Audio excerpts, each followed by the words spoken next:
Mijinta ya gudu ya barta saboda fasan da ke kafarta. Masu kallon mu da sauraron mu barkanmu da warhaka, barkanmu da sake saduwa a channel din na mai suna Su Dangi Hausa TV.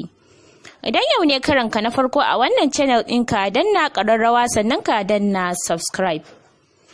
A yau wata matashiya mai shekara 30 ta bayyana yadda mijinta ya gudu ya barta saboda fasan da ke kafarta.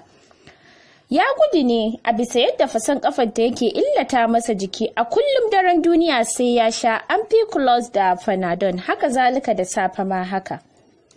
Hakan ne yasa yau ta wayi gari bata ganshi ba, sai ta haɗu da zunguriyar takarda. Yace, matata uwar 'ya'yana, na yi maganin wannan fasan da ke kafarki har yanzu bai warke ba.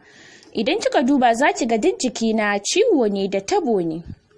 Hakan yake sa kullum nake kwana da zazzabi mai zafi, wanda ya sa na barki ki samu lafiya sai na dawo.